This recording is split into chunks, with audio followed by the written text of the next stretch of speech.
Right. So, you're still up. Of course you are. That's fine. We're just going to talk for a while, you and I, about a man with white hair and cat-like eyes who never really asked for any of it. Geralt of Rivia, a witcher. And this story, it's a long one, a quiet one in many ways, full of roads and silences and choices that don't feel like choices at all. So settle in. Get comfortable. Let your shoulders drop. We've got time. Now, to understand Geralt, you have to understand what a witcher actually is. And that's not quite as simple as people think. Because a witcher isn't born, a witcher is made. And the making, it's not gentle. There's a place called Kaer Morhen, up in the mountains, old and crumbling and cold. It's a fortress, technically, but it hasn't felt like a fortress in a long time. It feels more like a ruin that people keep living in out of habit. Stone walls, snowdrifts, the echo of footsteps in empty halls. That's where they take the children. The children. That's the part people don't usually think about. Witchers recruit young, very young, orphaned boys mostly, given up by parents who couldn't feed them, or taken as payment for some debt or favour. The law of surprise. We'll get to that. Genuinely, we will. It matters more than you'd think. But the point is, these boys arrive at Kaer Morhen terrified and small, and what happens to them next is something the world mostly pretends not to know about. They call it the Trial of the Grasses. It sounds almost poetic, doesn't it? The Trial of the Grasses, like a springtime ritual, something with wildflowers. It's not. It's alchemical. It's brutal. They feed the children mutagenic compounds, reagents and elixirs brewed from herbs and monster tissues and things that probably shouldn't be ingested by anyone, let alone a child. The body reacts violently. Most of the boys die. The numbers vary depending on who's telling the story, but it's roughly 3 out of 10 survive. 7 out of 10 don't make it. 7 out of 10. And the ones who survive, they're changed permanently. Their pupils slit like a cat's. Their reflexes become something almost inhuman. They can see in the dark. Their metabolism shifts so that most toxins pass through them harmlessly. They heal faster than normal men. They age slower, much slower. And they become, in a word that people use with varying degrees of contempt, sterile. Witches cannot have children. That matters. Quietly, stubbornly, that matters throughout this entire story. There are further mutations beyond the Trial of the Grasses, additional experiments that most Witcher candidates don't survive. Geralt survived them, every single one. He was, by all accounts, unusually resilient, unusually adaptable. His hair turned white from the process.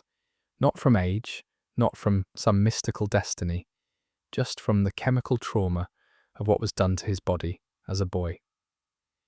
People see the white hair and think it means something symbolic. It doesn't. It means he was tough enough to survive an almost unsurvivable procedure. That's all. After the mutations come the years of training. This is the part that's almost bearable to think about. Swordsmanship, obviously. The long steel sword for humans, the silver sword for monsters. Herbalism, tracking, the study of creatures that most people only hear about in frightened whispers. Leshens, and fiends, and kikimors, and drowners, and wraiths, and striga. The witchers learn what these things are, how they hunt, what they fear, and how to kill them. They become, essentially, professional monsters, trained to fight the things that come out of the dark. Geralt's mentor at Kaer Morhen was a man named Vesemir. Old, really old, by the time we meet him in most versions of this story. He was the last of the old witches, the one who remembered the fortress before it fell into disrepair, before the other schools scattered and faded. Vesemir taught Geralt the sword. He taught him patience, or tried to. He taught him the work. And there's something genuinely touching about their relationship. A surrogate father and a boy who never had one, bound together by circumstance and training, and a kind of love that neither of them would ever describe out loud. Men in this world don't talk about those things. Witches especially don't. Now, Geralt's early career, the years when he first left Kaer Morhen and started taking contracts, is mostly told in fragments, short stories, vignettes. He wanders from village to village, town to town, following the work. A family has a drowner's problem by their river. A lord's daughter has gone missing near a forest where something with too many legs has been seen. A bridge is haunted, that sort of thing. He arrives, he investigates, he kills whatever needs killing, he gets paid, usually less than agreed upon, because people see a witcher up close and their gratitude tends to evaporate, and then he moves on. It's a lonely life, quietly, persistently lonely. One of his earliest and most significant contracts was the Striga. This one's worth lingering on. There was a king named Foltest, ruler of Temeria, and Foltest had a secret, or rather, he had a scandal that everyone knew about, but no one spoke of openly. He had fathered a child with his own sister, Ada. The child was born dead, or seemed to be, and Ada died in childbirth. But then something began to happen in the old palace at night. Something moved in the crypt. The dead child wasn't dead. It had become a Striga, a cursed creature, monstrous, violent, transformed by the incest, and by a curse that someone, or something, had laid upon the bloodline. The Striga terrorized the area for years. Foltest refused to have it killed because despite everything, some part of him knew it was his daughter. He wanted a cure. Enter Geralt. The story of the Striga is one of those that tells you almost everything you need to know about who Geralt is. He didn't have to take the contract. Striga work is dangerous, genuinely dangerous. Most witchers would have walked away, but Geralt stayed. He spent 3 nights in the old palace, waiting, and when the Striga came, this enormous, emaciated, screaming thing with talons like sickles, he fought it, not to kill it, to break the curse. There's a protocol, apparently. You have to keep the Striga out of its crypt until dawn. If you can do that, if you can survive that long, the curse breaks and the creature becomes human again. Geralt did it, barely. The Striga tore him up badly, clawed his throat open at one point, which is why, in many tellings, he has that distinctive scar across his neck. He couldn't speak for weeks afterward, but at dawn, the creature shrank and changed, and became a small girl, alive, human, Foltest's daughter. He didn't kill her, he saved her, quietly, without fanfare, without asking for thanks. That's Geralt, that's the pattern. Despite everything he is, the mutations, the reputation, the emotionlessness people project onto him, he keeps choosing to save things. It's interesting. It matters. Now, Yennefer. We need to talk about Yennefer.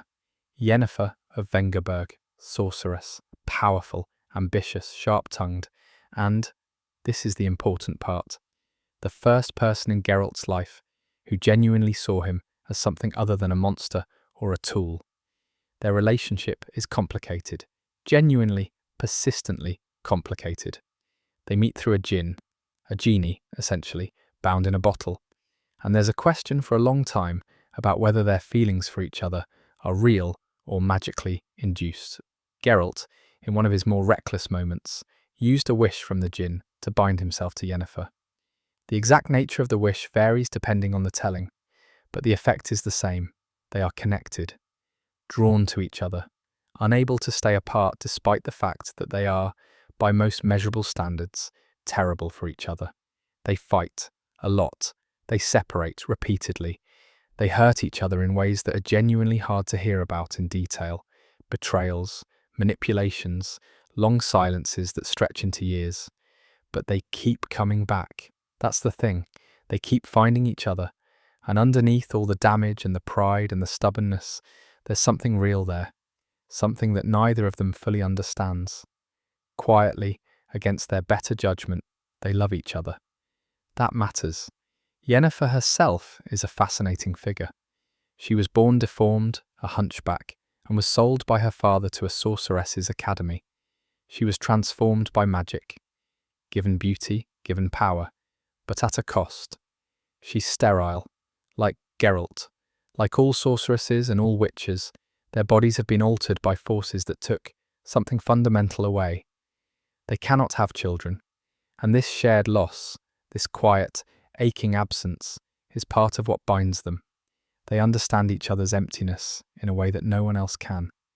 Which brings us to Ciri. Cirilla Fiona Ellen Rhiannon. Ciri, the child of surprise, the girl who changes everything. The law of surprise is an old custom, ancient really, and it works like this. When someone saves your life, you offer them a reward. And one of the oldest, most binding forms of that reward is the law of surprise.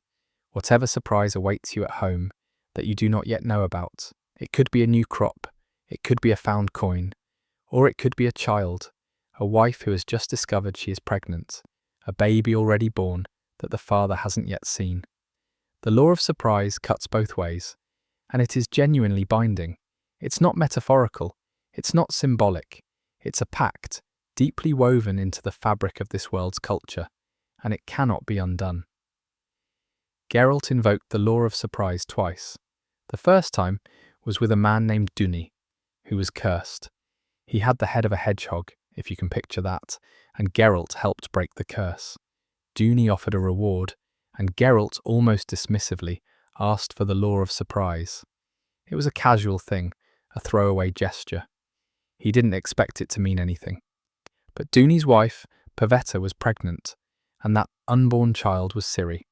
The second invocation was later, with different circumstances, but it pointed to the same child. 2 claims, 2 debts, both leading to one girl. Geralt for years tried to avoid it. He didn't want a child. He didn't want to be a father. He didn't believe witches should be either of those things. He walked away from Cintra, where Ciri lived with her grandmother Queen Calanthe, and he didn't look back. Or he tried not to. But the thing about destiny in this world, and this is a point the story makes over and over again, is that you can run from it, but it catches up. Always. Ciri's grandmother, Calanthe, was a formidable woman. A queen, a warrior, politically astute and fiercely protective. She did not want to give up her granddaughter to some white-haired witcher with a bad reputation, and for a while she succeeded. Ciri grew up in Cintra, a princess, sheltered and loved. Then Cintra fell. The Nilfgaardian Empire, expanding from the south, crushed Cintra's armies and burned the city. Calanthe died, and Ciri, young, terrified, alone, fled into the chaos. She became one of the thousands of war orphans, refugees, children displaced by an empire's ambition. She wandered, she starved, she was captured and nearly sold. And then, in a forest, she met Geralt. He didn't know who she was, not at first. She was just a frightened child. But circumstances aligned, and the truth came out.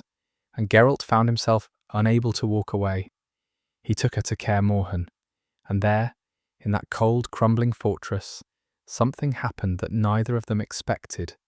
He became her father, quietly, genuinely, not through mutation or magic or destiny, but through the simple, daily acts of caring for a child, teaching her to hold a sword, listening to her nightmares, making sure she ate. Ciri, for her part, was not ordinary. She carried within her something called the Elder Blood, an ancient, powerful genetic lineage that made her abilities far beyond normal. She could move between worlds. She could tap into magical energies that most sorcerers could only dream of. And because of this, she was wanted by everyone, by Nilfgaard, by the mages, by powers that saw her as a weapon or a key. She was the most valuable person in the world, and she was a child. That tension between what she is to the world and what she is to Geralt drives much of the story. The political wars of the northern kingdoms form the backdrop to all of this, and they matter, though they can feel overwhelming if you're trying to track them at 2 a.m. So let's keep it simple. There are the northern kingdoms, Temeria, Redania, Cadwyn, Edirn, and others. And then there's Nilfgaard to the south, an empire that wants to swallow them all. The northern kingdoms fight among themselves almost as much as they fight Nilfgaard. Kings scheme, mages manipulate, treaties are signed and broken, assassinations happen with alarming regularity, and caught in the middle of all of it are the ordinary people. The farmers, the merchants, the refugees, and the witches, who are supposed to be neutral but never quite manage it. Geralt tries to stay out of politics. He genuinely tries. He says repeatedly that witches don't get involved, that they're neutral, that they take contracts and kill monsters, and that's the end of it. But the world keeps pulling him in. A king asks for his help. A sorceress manipulates him into a position where neutrality becomes impossible. Ciri is threatened, and neutrality becomes a luxury he cannot afford. He gets involved every single time. Despite his best efforts, he gets involved. The sorcerers and sorceresses of this world are major political players, by the way. They serve as advisors to kings, and they have their own factions and agendas. There's a famous gathering called the Thanedd Coup, a magical conclave that turns violent, where the mages essentially split into pro-Nilfgaard and pro-Northern factions and start killing each other. It's chaotic and sad, and it reshapes the political landscape overnight. Yennefer is there, Geralt is there, Ciri is there, and what happens to her at Thanedd sends her on a journey that takes her far, far away from everything she knows. Ciri ends up in a desert, then in another world entirely. She falls through dimensions, lost and alone, and what she experiences in those other worlds is harrowing. She's captured, she's used. She discovers the full scope of her power and the full horror of what that power attracts. There's a group called the Wild Hunt that we should talk about. The Wild Hunt, spectral riders in the sky. That's how most people in this world know them. A procession of ghostly figures on horseback, racing across the night sky, bringing doom and death wherever they pass. In peasant superstition, the Wild Hunt is a harbinger of war and plague. Farmers hear the distant thunder of hooves and pull their children inside and bar their doors. But the Wild Hunt is something more specific than superstition. They're from another world, the NL, the Older Folk, elves from a parallel dimension who ride between worlds on their spectral steeds. And their leader, Eredin, wants Ciri. He wants her elder blood. He wants the power to open gates between dimensions, to move his armies wherever he pleases. He pursues her across worlds, and the threat he represents is existential. Not just for Ciri, but for everyone.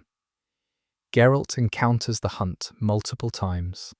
He loses people to them. He fights them when he can, avoids them when he must, and the weight of their pursuit, the relentless, patient, implacable nature of it, adds a layer of dread to everything. You can't rest when the Wild Hunt is after someone you love. You can't stop watching the horizon. That matters. It genuinely matters. Now there's another story from Geralt's earlier days that's worth telling here, the story of the dragon. There was a contract, or rather an expedition, to hunt a golden dragon. Golden dragons are rare, almost mythical, and a group assembled to find one. Geralt, Yennefer, and a collection of other characters with their own reasons for wanting to find the beast. The dragon hunt, as it turns out, was not quite what it seemed. The dragon had reasons for being seen.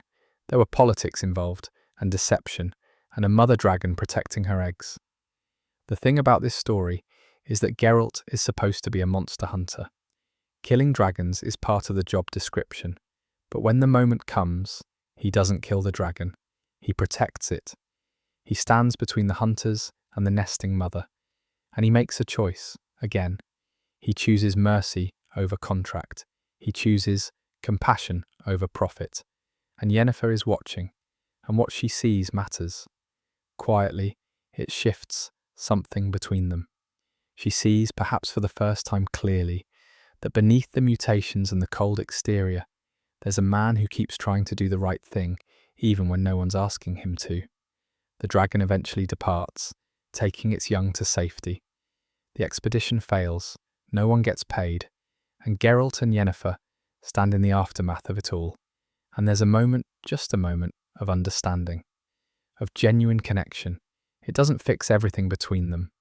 It doesn't solve the Jinn question or undo the years of hurt. But it's a start. It matters. And now we come to the conjunction of the spheres, which is less a story event and more the foundational myth of this entire world. Long ago, millennia before Geralt was born, before the kingdoms, before the mages, before everything, there was an event called the conjunction of the spheres. 3 planes of existence collided: the human world, the elder world of the elves, and some dark, unnamed dimension all intersected. And when they did, creatures poured through. Monsters, magic, and people. Humans arrived in this world through the conjunction. They're not native to it. The elves were here first. Humans came through as refugees or invaders, depending on who's telling the story. The monsters that witches were eventually created to fight, every single one of them is a consequence of the conjunction. Striegers, kikimors, drowners, leshens, all of them.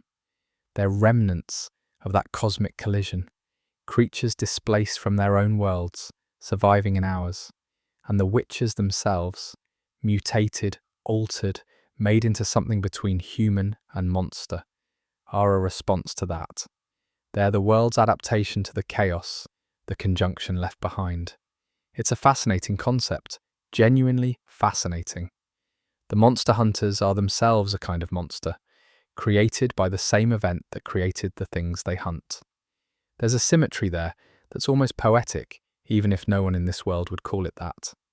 Magic, too, changed after the conjunction. The ability to wield magic became tied to the collision. Some people could tap into the residual energies of the intersected spheres, and those people became sorcerers. The training academies, the guilds, the political influence of the mages, all of it traces back to that one cosmic event. Everything in this world, everything that makes it what it is downstream of the conjunction. Quietly, without fanfare, the conjunction explains why witches exist. It explains the monsters, the magic, the elven resentment, the human expansion, the whole architecture of conflict that makes the Northern Kingdoms what they are. It's the origin story underneath all the other origin stories. Now, we should talk about where all this ends. The final arc, the conclusion of Geralt's story. Without getting too granular about specific adaptations or endings, because there are multiple versions and people feel strongly about all of them, the broad strokes are these. The wars come to a head, Nilfgaard pushes north, the Northern Kingdoms fracture, and through it all, the question of Ciri, who she is, what she can do, who gets to control her, becomes the central thread. Everyone wants her. Nilfgaard wants her as a political bride, a legitimizing heir. The Wild Hunt wants her blood. Various factions want her dead or weaponized or locked away, and Geralt just wants her safe. That's it. That's his entire motivation. Not power, not politics, not destiny. He just wants his daughter to be safe. And Yennefer wants the same thing. And that shared want, that simple, parental, fiercely human want, is what drives them through the final chapters. There are battles, there are losses. Characters we've grown attached to die quietly and without ceremony. The way people die in wars. Dandelion, the bard, the friend, the comic relief, survives, because bards always survive. Triss Merigold, the sorceress who loved Geralt, in her own complicated way, endures. Vesemir, in some versions, does not. And that loss, the loss of the old mentor, the last link to the early days at Kaer Morhen, is genuinely devastating. Quietly devastating. The kind of loss that doesn't announce itself with dramatic music. It just sits in your chest like a stone. The final confrontation varies in its details, but the essence is this. Ciri comes into her own. She stops being the person everyone is trying to save or control, and becomes the one making choices. She faces the threat, whether it's the Wild Hunt or the White Frost, or some combination of apocalyptic forces, and she meets it. Not because Geralt told her to, or Yennefer trained her to, but because she's grown into someone who can. The child of surprise, the girl who ran through burning streets and slept in forests and learned to hold a sword in a crumbling fortress. She becomes quietly and genuinely the hero of this story. Not Geralt, Ciri. And Geralt? He survives in most tellings. He and Yennefer find each other. They always find each other. And there's a kind of peace. Not a grand one. Not a kingdom or a throne or a parade. Just a house. Somewhere quiet. A place to rest. After decades of wandering and fighting and losing and searching, Geralt gets to stop. He puts down the silver sword. He sleeps without one eye open for once in his life. And that, honestly, might be the most radical thing in this entire story. Not the magic, not the monsters, not the political intrigue, just rest, just peace, just the idea that someone who was made into a weapon can eventually become a person again. That matters. Quietly, stubbornly, against all odds, that matters. And now, you. Yes, you. The one listening to this at 2 in the morning, or 3, or whenever it is where you are. You've made it through the Witcher's story, the mutations and the monsters, and the wars and the wandering. And maybe some of it resonated. The loneliness, the unexpected parenthood, the idea that you can be made into something and still choose to be something else.